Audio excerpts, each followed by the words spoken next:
Alright everybody, let's go straight into our game. As you can see, Gold League has changed a little bit. We're currently looking at OFD versus BTG, and this is our first game of a best of 2 series. Yes, you heard right. We're down to the final 8 teams, and we have a round robin group that will determine the seedings for the final bracket. And therefore, as we are in the final 8, the Chinese have stepped up their production a little bit, as you can see here. So now we're having a slightly different draft screen too, which leads us straight into bans on Genji, Anubarak, and also Maiev. Ana gets banned out as well. The ban procedure itself, the draft is obviously still following the exact same rules, but they spiced up the graphics a little bit as we're heading into our first one. And we have also our Chinese commentators here on the screen. So yeah, with the two of them staring intently at those screens in front of them. But yeah, let's go a little bit over what we're currently having here. So first pick for BTG, they are still the favorite, but keep in mind these are actually best of 2 matches. So if you're heading into one of these series as a bit of an underdog, you don't only have to go in and say like, alright, let's make sure that we're gonna win this entire series. Even if you can just cheese out one map, you already get a little bit of headway there. So every single map really matters, and we've seen that in one of the previous series where the one actually, I think, they lost one map, which was kind of interesting. Now we're on Volskaya Foundry, it's map number 1, and we have Alexstrasza as a first pick, which from a European perspective is still a bit crazy. But then Alex again can get some value on those checkpoints for sure, especially with the Dragon Queen and the space she can create. ETC and Rex are getting picked, so at least the Rexa pick is something that the Chinese have apparently taken from the European meta, where Rexa has now made a splash for several months already and has become more and more powerful, especially on Dragonshire, on Volskaya Foundry and other maps. Zeratul and Hanzo. Now in Europe that would more or less trigger an immediate ban on Jaina. Actually, it's interesting because these days some teams are willing to let that through a little bit more often, but the combo with Void Prison and the Ring of Frost is still absolutely insane. So you could ban out Jaina, but they ban out Diablo instead, so they're more worried about the setup with an Apocalypse here. And the third ban on the side of BTG, let's see what we're having from those bad boys. We're currently seeing on the other side no damage dealers yet, no supports either. I would personally be concerned about Tyrande, but then again, I feel Tyrande is not really playing the biggest role over in China. But thankfully BTG at this point at least disagrees and says like, alright, let's get Tyrande out of the picture here. I think it's a really good ban, because you have so many pre-stuns already that Tyrande can follow up on with ETC's power slide and also with Misha's charge. So it makes a lot of sense to get Tyrande out of the picture here. Having the Hunter's Mark applied to any hero obviously helps you to burn them down pretty quickly too. There's a Phoenix pick over Jimmy, by the way, so very early pick here on that. And we have Malfurion taken as well. Okay, so they at least have roots around the control point that they can use to, first of all, deny access a little bit, prevent people from moving out, and controlling the choke point just in general a little bit better. Would still expect them to pick up a bit more burst damage, as BTG is aiming for the last 2 picks. And with the last 2 picks coming in for them, we actually have Jojo as the main tank taken over potential Garrosh. That could have still been claimed here. And Imperius, I like that. Imperius making its way in. Okay, that's already pretty cool. And let's see what we're gonna have as the last pick on the side of OFD before we're heading into game number 1. And OFD, they take Sylvanas. That sets us up for game number 1 on Volskaya Foundry, everybody. Let's head straight into it. Game number 1, ladies and gentlemen, as we are heading into our first game here in Volskaya Foundry between OFD and BTG. Heading straight into our little match here. And it's going to be an interesting one for sure. Again, our Chinese counterparts have stepped up the production a little bit for those final rounds, so it's going to be a little bit more graphics included in all of those setups. Keep in mind still that I don't have any control over the screen of what we see, over the talents, for example, so I can't show you the stack progress of anything. It's going to be a little bit more tricky. And yeah, they're actually changing things quite a bit here, so I guess we're going to also adjust our own overlays slightly to accommodate for that. Either way, you might have also realized that in terms of frames, it's a little bit lower than my usual videos on YouTube or here on Twitch, and that comes because of the source that we're using here for this entire setup. So the clean feed that we're getting from the Chinese has lower FPS than my usual stream setup, and that's a little bit of an issue. But with that said, we're actually now heading into our first game here, and we're having Sylvanas in the mix, which means, of course, that OFD has a chance to maybe, through a couple of additional protectors, if they win the objective, to snowball this a little bit further. Alright, either way, BTG definitely the favorite as we're heading into this, but OFD, as I said before, has proven themselves by making it into that round, so there's definitely the opportunity for them to cause an upset here, especially since they don't even have to win an entire series. All they have to do is win one single best of, win a single map in the best of 2. Okay, so with that said, very early commitment here actually to the healing beacon. I like that. It's a bit of a variation that we've discussed in the past in games in Europe. You don't have to necessarily go for your own turret right at the start. Of course, normally you want to play heavily around the items, but they basically just said, we're going to take our turret a little bit later, but we're going to make an early commitment towards the healing beacon and try to claim that. BTG didn't really pay attention to that enough, and therefore they lose out on the healing beacon. And the turret is still claimed by OFD, if also a little bit later. Which means, of course, that the second turret for them that would respawn during the objective is also coming in just a few seconds after BTG has access to their second turret. That's still a pretty easy setup there. So at this point, we're having OFD slightly ahead over their opponent. So that's really not too bad. Up to the top lane, still the idea to get Rexa down. And they tried that. Hunter-Gatherer taken as the level 4 talent for Rexa. We have still the stack talents for Sylvanas. Brings me back to my point, I can't show you the stacks, but our observer has in the last rounds of the tournament shown that a bit more reliably, so I think at least at some point during the mid-game we're probably going to get a glimpse on how many stacks Sylvanas has on the Unfurling Shadows here on level 1. Bit more of a condemned focus on level 4 now for Johanna, slash build still for Zeratul as you would expect here.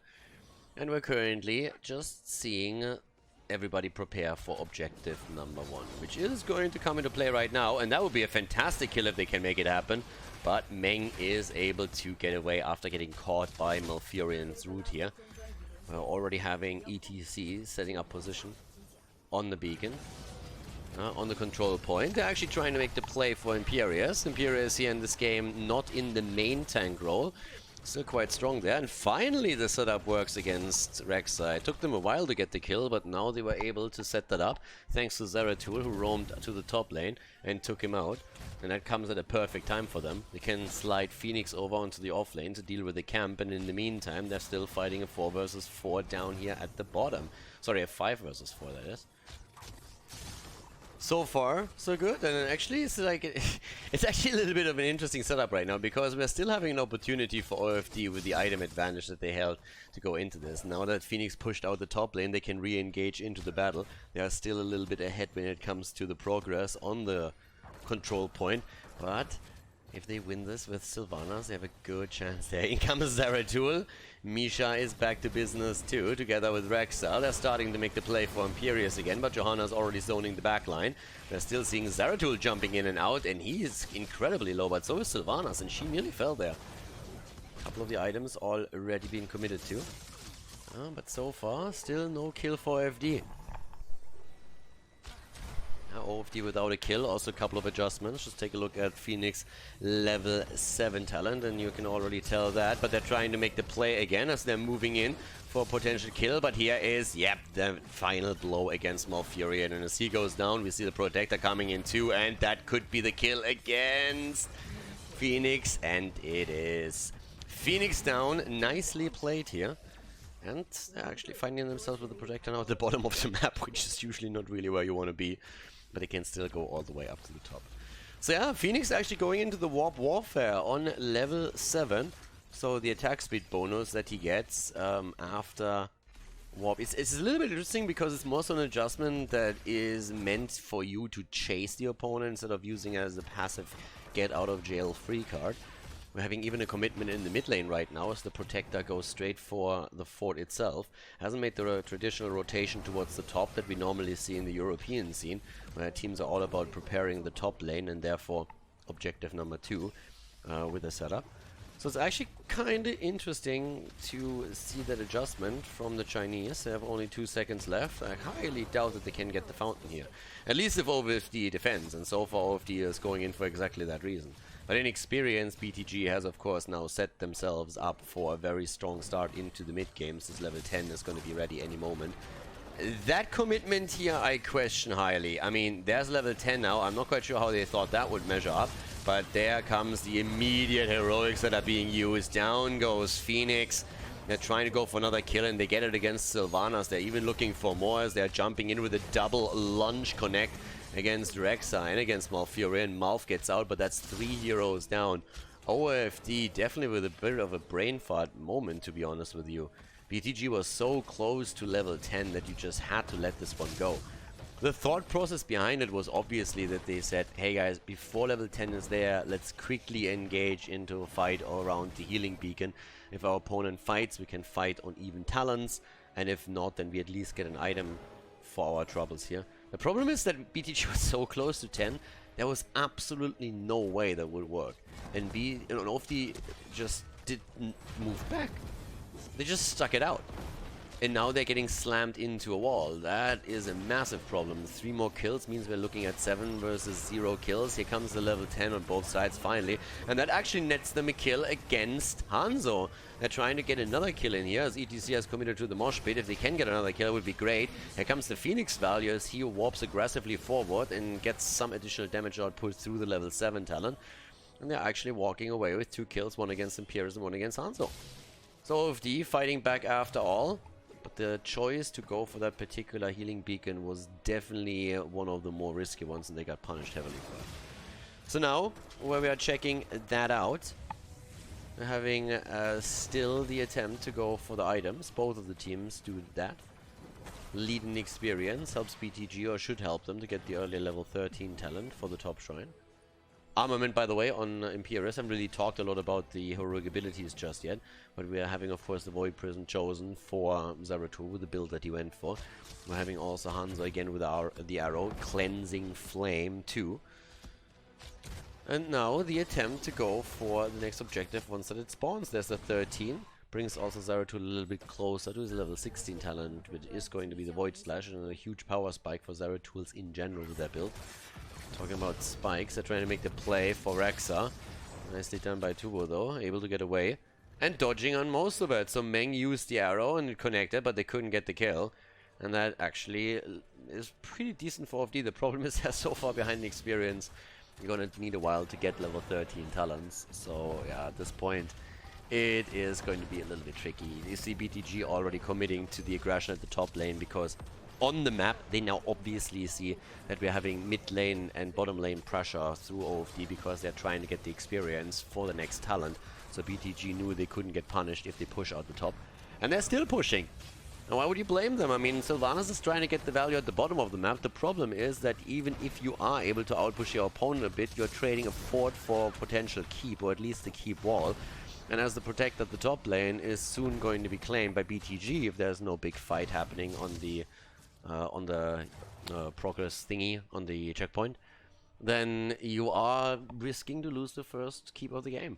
So OFD has to move back, but they have the 13, which actually allows now Phoenix also to continue that build that he has a bit. Warp Warfare on level 7 straight into the Endanium Shell on level 13. So he gets the extra 50 armor. Makes it a little bit easier for him to really go for the aggressive warps, and it seems that's exactly what their Phoenix player is trying to do, just position himself aggressively around those kills and try and get those in. Here comes the attempt to go for Zeratul, and that's actually a nice setup. The Cleansing Flame comes out, here comes the salvo, a little bit of damage from Phoenix, but we're seeing Sylvanas in trouble. Malfurion keeps her alive together with a quick jump onto the shadow, but ETC is down. And so is Phoenix. Double kill against OFD. BTG looking solid here, and now the Void Prison to stop 2 of them from escaping. And both of them should definitely fall here. The first victim is Sylvanas, the second one is Rexa. The only survivor of that onslaught was Malfurion. And as the old guy with the green beard moves back, we're still seeing BTG home in on the next healing beacon here. They're so far ahead right now that they will have level 16 talents with that protector to boot. So already down to the bottom of the map, Zeratul pushing another lane out. But things are looking grim. Very, very grim for OFD, at least here in game number 1 of the best of 2. So BTG with 11 kills against 2. definitely has a chance to go for that first keep that I talked about earlier. It's not only that the wall has already been partially opened up, but at the same time, it's that 3-level lead plus the added talent that we're seeing for them right now. Zeratul still with the aggression against Phoenix here, but things are tough. I mean, as you can see here, we're only 11 minutes into the game, but this is going to be a keep. This is definitely going to be a keep right there. And with that said, they might even go for more if they can get the kill. Zeratul is already looking for it. He's trying to move in and out and try and see if he can maybe get a kill.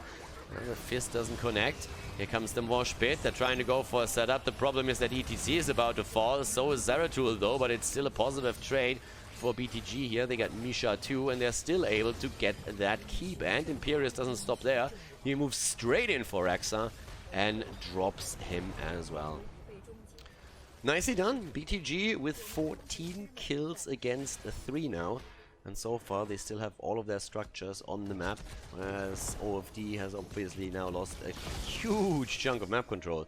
Fort at the top and mid lane have both been destroyed, and with their keep falling as well, they are definitely in trouble.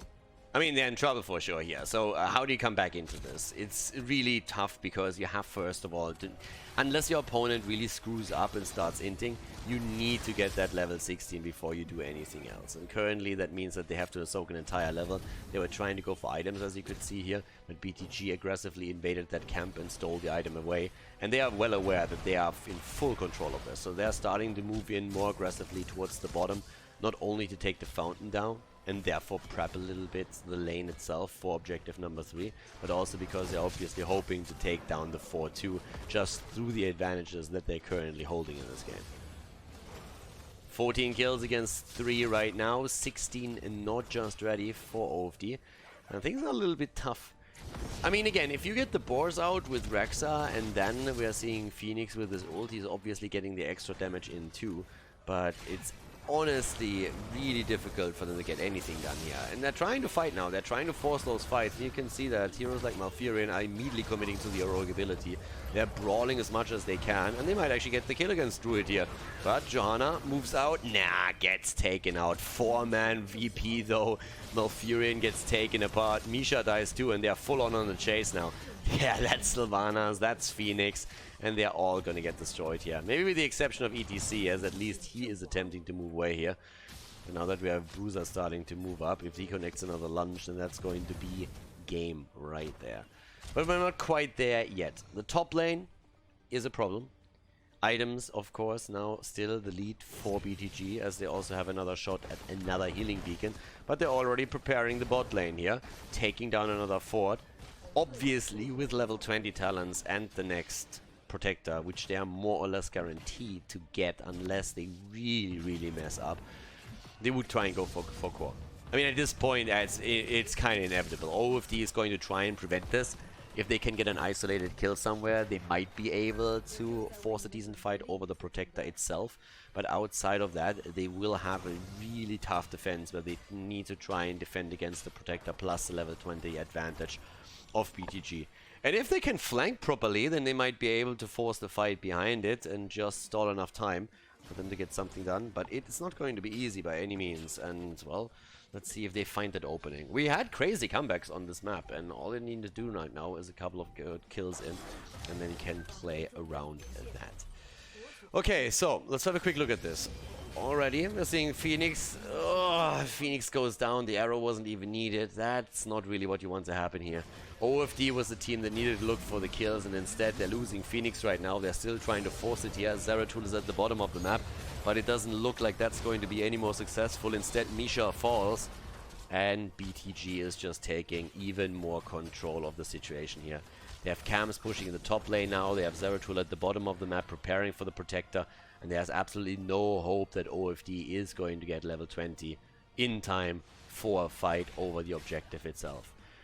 So they have already said straight away that they are going to play this a little bit more, well, more defensive in the sense that they have to just face the music once the protector has taken. Let's just put it like that. But it's definitely going to be tough. If they can poke, the question is then with what?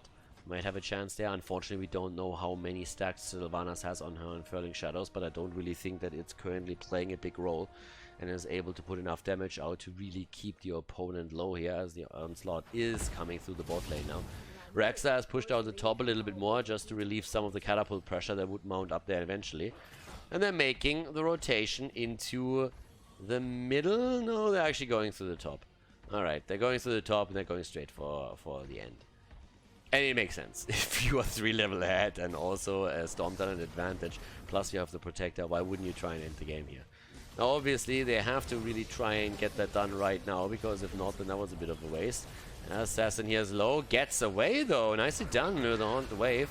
Good job by him. Here come the boars, and they're trying to make the play for Alexstrasza. That didn't work out. ETC is buying them some time, and so far, well, they only get the kill against Phoenix, but that might just be enough, especially since we have a 3-man Void Prison connecting again.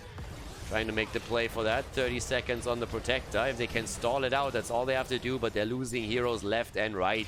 Misha is down, so is ETZ, and we're seeing Rexa about to fall as well. Well, actually, he dodges that.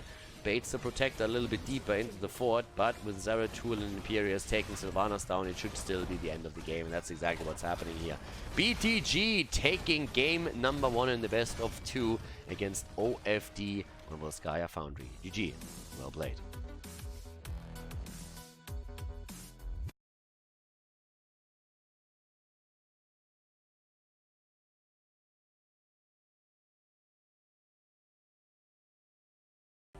Game number 2, everybody. We're heading into our second map here, and at this point BTG has taken the lead.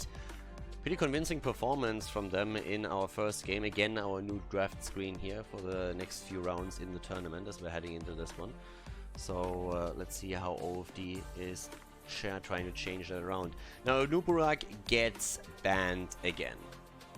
So there's a couple of heroes that just don't really surprise that they're getting taken out. I mean, we had some adjustment. We had a couple more of a Wild West scenario in the early rounds of the Chinese tournament when we had a lot of the amateur teams play. So it was not so much meta that was banned, but more so preference picks or other things. In this setup, we're going a little bit closer to what's being played in Europe right now, with my F ban still being quite relevant. We're also having in this case, a Nuburak band out and Alarak on top of that too. Now this is a best of 2, as I said before, and we're currently looking at an 8-team group pretty much, where it's a round robin system, and it's going to determine the seeding for the final bracket that we have in the tournament. So the entire Gold League setup, the way that this tournament works, is just like phases that it goes through. And with that said, in a best of 2, obviously every single map win really matters. If you can just get one map where you can cheese your opponent a little bit, that's already a big victory. So far, BTG has done what they were supposed to. They are the favorite, at least in this series, but they have a lot of extremely tough opponents in this group. I mean, the one is playing CE, SBT, Boluo, you name it. Now we're having ETC chosen first again, but that allows BTG, first of all, to get Tyrande, and they're also getting Genji with this setup. So with those 2 heroes already, they pick with Tyrande a great follow-up stun away from OFD. But there's Jimmy, a hero that I honestly expected more so to be picked already earlier on Volskaya, and they chose Phoenix instead. The Phoenix combo with Rexa I can kind of understand, with the Unleash the Boars and then trying to get the entire team connected with the salvo. The problem was just really the build was very weird for Phoenix there too. It was more so of an aggressive setup that he was trying to aim for. In this case, we're having now also Karazim added to the mix. Supports are definitely a bit wild in China. There are still some heroes that are respected in Europe and in China to nearly the same extent. I mean, we have a ban on Ana here and an early pick on Tyrande this time. But the early pick in Alexstrasza on Volskaya, for example, the priority here on Karazim. There's a lot of these picks where you oftentimes look at it as just like, okay, not quite sure what exactly the thought is there. Oriel, for example, is actually big in China compared to Europe, even though occasionally, obviously, you're going to see a pick there. Now, Li Ming gets banned out for the battleground. BTG is also going to have our next double pick here. And with that, we have the ban on Tyrael. That actually surprised me slightly that they ban out Tyrell in this mix. I mean, when you think about frontline, there's a lot that can still be played here. Zeratul, by the way, is still open throughout the entire time, and so is Jaina. Generally speaking, I think Jaina doesn't quite have the same value or the same priority that she has in Europe, but the combo is still up and an option. And one of the tools that's oftentimes used against that combo is, of course, the Sanctification of Tyrell, if you get that out properly. And your Tyrell player isn't caught there. Okay, we're getting spicy now. Illidan trying to drive the advantage home with Johanna coming into the mix as well. So we have Genji and Illidan together. No real range damage just yet. I mean, Genji is kind of range, but at the same time it's not really comparable to a lot of the real range damage dealers. He can poke definitely from a distance, but of course the whole spiel of Genji is to chase opponents down and jumping into their backline through the Swift Strike. We're going full StarCraft here on the OFD backline on the other hand. They're not only relying on Jimmy, they're going straight for Tychus and even adding the Fire Bat here as Blaze enters the stage. And that brings us to the last pick for BTG, who's still in need of a bit of a damage dealer here, if you ask me. Illidan can take the side lane if he wants to, but yeah, let's see what the last pick is for them as they're trying to get the 2-0 victory in this best of 2 against OFD to set themselves up. And it is a Phoenix. Phoenix taken, and that brings us into game number 2, ladies and gentlemen. BTG's in the lead. Let's see if they can make this a 2-0 victory against OFD, or if OFD takes at least one map today. Yes. Game number 2, ladies and gentlemen. We're heading right into our second map on Battlefield of Eternity. We'll find out if OFD is going to get a victory against BTG, at least one. Exterminator taken on Jimmy again, trying to give them a bit more pressure against the Immortals, so no ace in the hole, even though we have the oil spill for Blaze. A little bit weird for sure, but definitely a quite aggressive setup that we're currently seeing here on the side of BTG. I mean, you're running with a Genji, you're running Illidan, you want to be aggressive. And that's what they're currently trying to do down at the bottom of the map, where everybody is just meeting up for a bit of a brawl. You don't see that all that often, at least in Europe, but that brawl is about to claim its first victim as Genji goes in with a Swift Strike reset and tries to get a second one as well. Down goes Karazim, and it seems like they're going to not really stop with 2. Nope, they go for 3, they go for 4, and they 5-man wipe OFD. Yeah.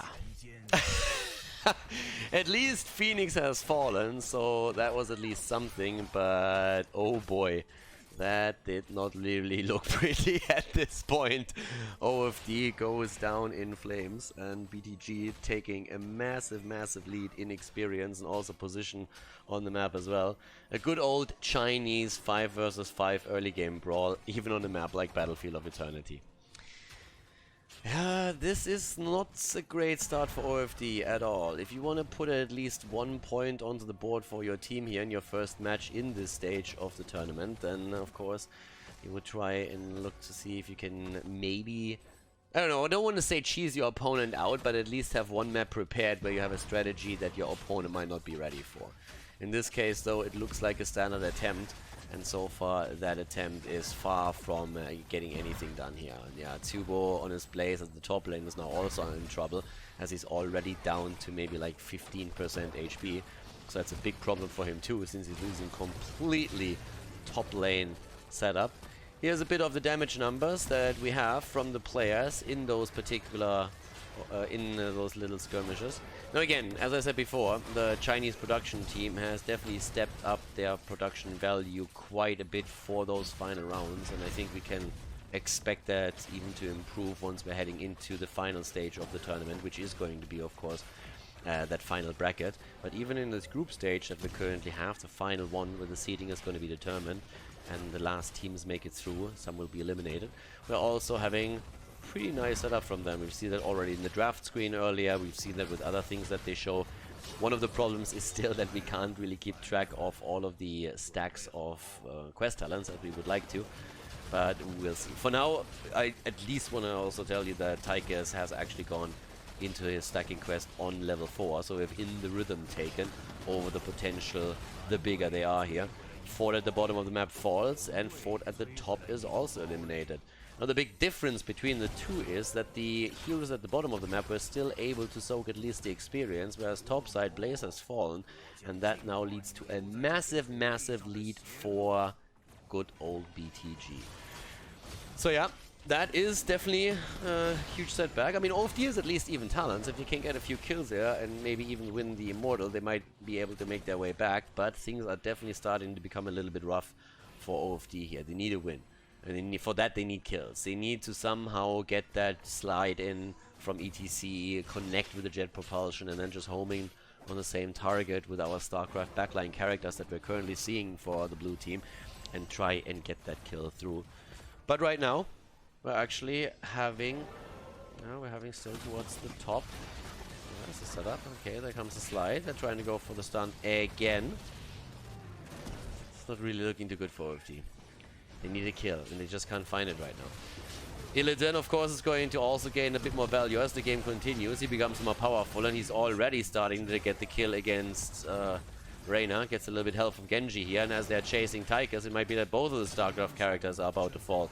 Tychus is down, and that is bad news. With an aggressive warp from Phoenix, they're going for kill number 3. They drop Karazim, and they make it a quad kill as Blaze dies too. That's level 7 talents in their hands. And we are looking at 100% Immortal as well. Bot lane is already being dealt with by Illidan, who immediately takes those catapults out. Halftime show is now starting up. There might still be a bit of a chance for OFD to try and fight over the objective, but obviously they're now a talent behind, and that's normally not really the position where you want to be in. Okay, far away from getting 100% Immortal though, because we're seeing a commitment from OFD onto the objective, and they're actually racing this down pretty quickly. To be honest, the second phase ends up heavily in their favor. If you look at that setup and the shield, 3,700 points, that ain't too shabby if you think about how this started. OFD definitely won that second round. The problem, of course, is that BTG was already so far ahead that they couldn't quite make up for it. But now we're having a Campu moving through the top lane, where Illidan is going to try and deal with Blaze. And at the bottom of the map, the Immortal is pushing in. That's exactly what's happening right now. At this point, they're starting to go through the bot lane, trying to go for the fort itself. If they can get that drop, that would at least mean that the catapult crush is going to be even. In comes Blaze from the top. Illidan is still there. That's the kill against Mumu. Down goes Turanda, and might be another kill. Yeah, Phoenix is dropped too. Problem is, if you look at the minimap right now, Illidan is having a fun time up at the top. Fun time with Illidan on Battlefield of Eternity, as he is starting to go through that wall. And yep, they're very likely to get nearly all of that. It's only Blaze that's reacting to it. Blaze is already here, but just look at experience. I mean, we're still 1.5 levels ahead for BTG. BTG has to honestly int hard if they want to lose that advantage anytime soon. The 2 kills that we just saw for OFD definitely bring them a little bit closer in experience, but with the rogue abilities now in, you can force those fights whenever you want. So with that, we're gonna see how exactly OFD plans to react to that. Are they just playing it safe, wait for 10, or are they honestly trying to just collapse onto a lane and get a kill somewhere? But they're already moving back with ETC, so that's the important part. Up to the top, we're actually seeing still that pressure play coming in from OFD. BTG obviously now also taking the camps on the map, or as many as they can, which gives them even more experience. They haven't really been able to do a lot around level 10 yet. Illidan also missing out on a great opportunity to take the hunt. It's always of a sad panda moment if you have an Illidan that actually plays it safe and goes Metamorphosis. The hunt is just a little bit more flashy from a caster's perspective, but I'm not going to deny that he's probably going to get more value out of Metamorphosis, don't get me wrong. There's a lot of stuff, there's a lot of things in the game that kind of would be fun, but if you're trying to win, then it's a bit of a different story. It's really the same as picking some characters. I mean, if you're playing an ARAM, Gazlo can give you a little bit of value. If you're playing a normal game and you want to win, then you're probably better off not committing to that pick. Either way, Bruiser on his Illidan is currently starting to zone them out slightly, but as it happens, OFD gets level 10 just as the objective is on the map. Now they're losing out on pretty much the halftime show. It's not quite there yet, But they have 10 versus 10, and if they get a good setup here, maybe a good mosh pit from some point, they might get a kill. There comes the Metamorphosis, keeping Illidan alive. He was about to fall. Salvo and Phoenix, on the other hand, partly negated by the bunker. EDC jumped in with the stage dive here. No mosh pit from him, and there's the kill against Tyrande. Phoenix is dead, so is Jojo. And boys, we're talking comeback. So much for it's going to be tough for them to make a comeback into the game. Might have been tough to get that fight, but they got it, and they got the 3 kills that they needed. And now they're winning not only the halftime show, but they might be able to get a little bit more out of this. OFD is back to business. There we go. Nicely done. Yep, they're starting to move up to the top. That's going to be an Immortal that is dropped. And that's the first objective that they win. Look at that, the blue team fighting back hard. They want to win at least one map in this best of 2 and make sure that they're getting something for the group. At least 1 point, a 7-sided, already committed to that as well. But yeah, top side, that's where the Immortal is going to spawn. We have a bit of a bottom lane pressure play by Illidan and by Johanna. You have to keep in mind, if you actually keep Illidan alone on the map, if you don't really react to him, he is going to take your structures. That's one of the biggest things with Illidan. You can never just leave him alone at his own devices, and he will push you down pretty hard. So with that, we're still seeing them up to the top lane right now. Starting to get the drop against Johanna, and BTG is honestly starting to lose control of this completely. I mean, look at the setup here. They're getting the kills wherever they plan to. Bruiser barely jumps out as the power slide is aiming for him. But all those kills that we're now seeing for OFD are really coming to bear fruit here. Kill after kill. And now they have to take the lead in experience. I mean, they're literally ahead at this point. And they're trying, they have also 2 forts eliminated, whereas BTG has only taken 1. We are starting into this with a team wipe against OFD, and now all of a sudden they are in the head and taking the early level 13 talent. OFD has completely turned us around, and BTG is probably sitting there thinking, what the hell just happened? Here comes the salvo again. And they get the kill against Kerosene. They need a lot more than that, though, and they're trying to get more. They're moving in against Tigers, and that's another kill. And obviously, Illidan can chase Hero 6 days to Sunday, especially with Genji for the resets and for the additional chase. They're going to get Jimmy now, too, and Blaze is dead as well. As the map opens up and the distance to safety increases, Illidan is having a more fun time. There's another team wipe as BTG replies, and we're going to have a quick replay of that. I mean, just look how that unfolds. First of all, we're having the kill against Kerosene. The bunker placement was actually not really too bad. It was supposed to counter the salvo. Did not quite work out, at least only for a few, and then it was just chase time. And Illidan, he just can chase all day long. Once those forts are removed and you have a little bit more wiggle room, more space to chase, Illidan becomes a menace. That's why stuns are so great against him, because it allows you to focus him a little bit harder, put him under pressure and force him back. But BTG, just as they needed it the most, get another team wipe. Damage output at this point is actually quite interesting. Illidan at 5,000. It's hard to believe, to be honest with you. More damage on Illidan than on Phoenix? That seems a bit like a stretch. I mean, Illidan in general is able to get good damage numbers out, but since he is very heavily focused on the single target damage, you normally don't have crazy numbers for him. That's mostly where other heroes, like Phoenix with salvo and splash damage, are getting a bit more out of that. Either way, however, they got that out there. Illidan seems to be doing well. So now, with level 13 talents on both sides, we have another objective spawning. That also means that we're having a lot of pressure on the map, by the way. If you look at the mini-map, there's 2 camps that have been taken by the blue team.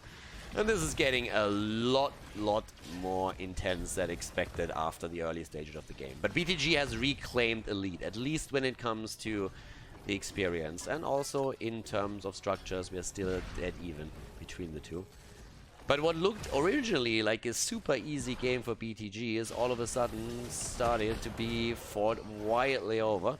They're trying to make a play for Bruiser on his Illidan. They can't get that kill. They used also a couple of heroics for that play too, especially of course the 7-sided. So we could see the counterplay from BTG, especially since they are now in control of level 16 talents. And obviously that's a couple of power spikes that just came in through that. So they're already starting to push that out, and OFD is on the back foot. They're retreating here. And they have to. In comes the play. They're trying to go straight for their kill against the back line, and the bunker is already out. As we're seeing Illidan jumping in. The stage dive is there too, but a double kill, a triple kill, a quad kill, and it's gonna be another team wipe. Yeah, they're gonna make that play for EDC again, and BTG just wipes OFD and moves straight to the top of the map. And honestly, at this point with Illidan, that could be core. I would be shocked if they actually stop at the keep itself and focus back on the objective. With Illidan in your lineup, you want to go core here, and that's exactly what they're doing. OFD definitely caused a little bit of a scare here in game number 2, but BTG was able to get their act together and now takes a 2-0 victory against OFD in this best of 2 series. GG, and well played as BTG takes the win.